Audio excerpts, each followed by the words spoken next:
Shug explained, "My first step from the old white man God was trees, then air, then birds, then other people.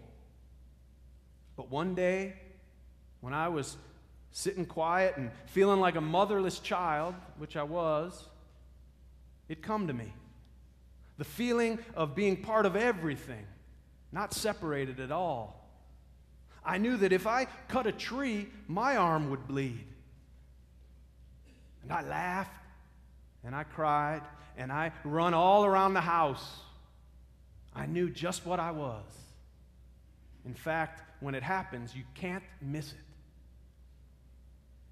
When I first heard this passage from The Color Purple, I remembered an experience that I'd had in my early 20s. I'd been gone from America and almost everyone I knew for almost 4 years at the time. I was traveling. I was in Krakow, Poland.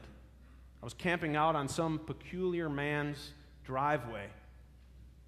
My tent was pitched on the cement of the driveway, and he gave me a key to his basement so that I could lock up my stuff when I was away so that it wouldn't get stolen.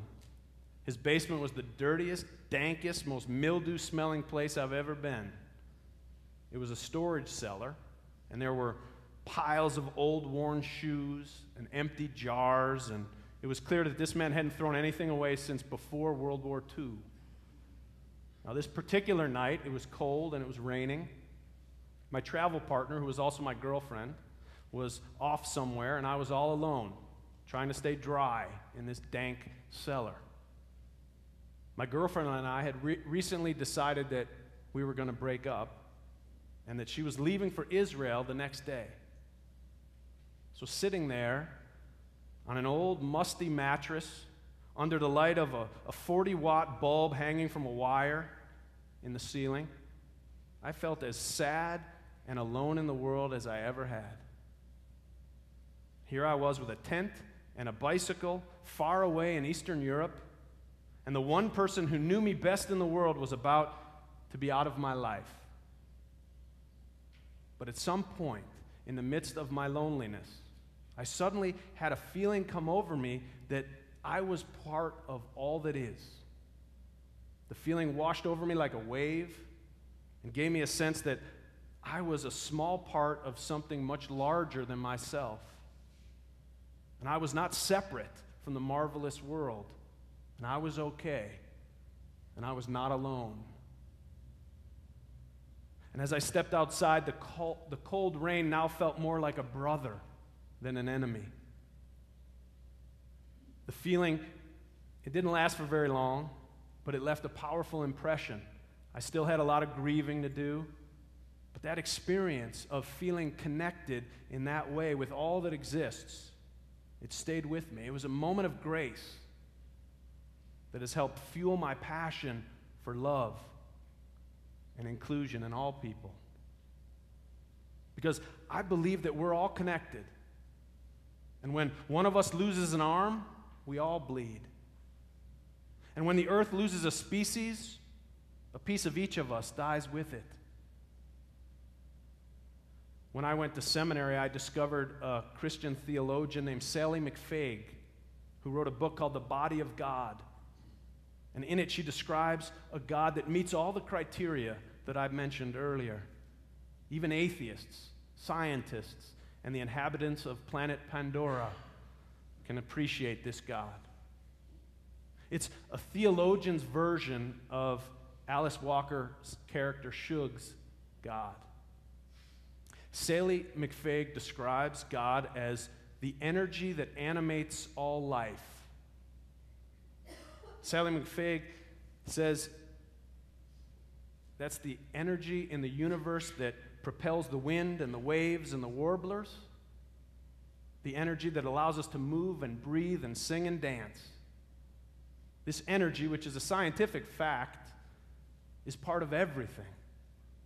And so it's beyond the usual dualisms of good and evil. It's part of everything. It propels the tempests and the tornadoes, as well as the kind-hearted and the caring. It's the energy or spirit in everything. Now, so God is not an intelligence or a mind or a controlling power above us. God is the breath of life that energizes us and all that lives. Such a God does not direct our lives like a puppet master, but is what gives us vitality. And we depend on the breath of life to survive. And McFaig reminds us that our lives are enclosed by two breaths. Our first when we emerge from our mother's womb, and our last when we give up the ghost. She asks us to keep in mind that the word spirit is a wide-ranging term. We speak of a person's spirit, their vigor, courage, or strength. We speak of team spirit. We speak of the spirit of 76, or the spirit of the civil rights movement. We even talk of a spirited horse or spirited music. I can remember being in India and watching animal sacrifices. And I specifically remember a large goat that was brought forth and slaughtered.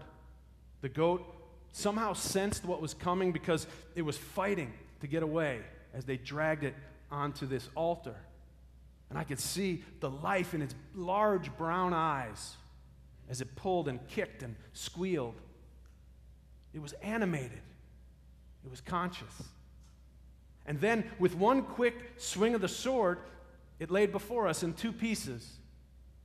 That intense consciousness and energy that I had seen just moments before was gone. Where did it go?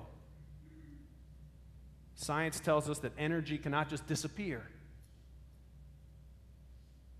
For Sally McFaig, a Christian, that energy or spirit that enlivens everything is equivalent to God the Father in the Trinity.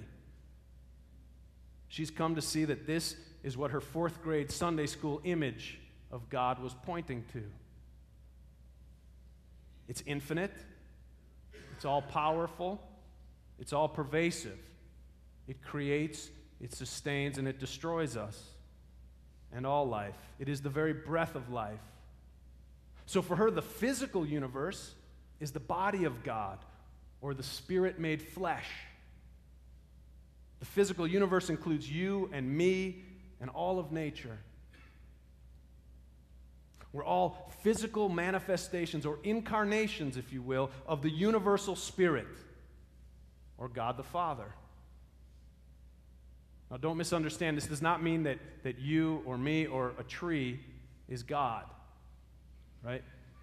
It's that we are made of the substance of God.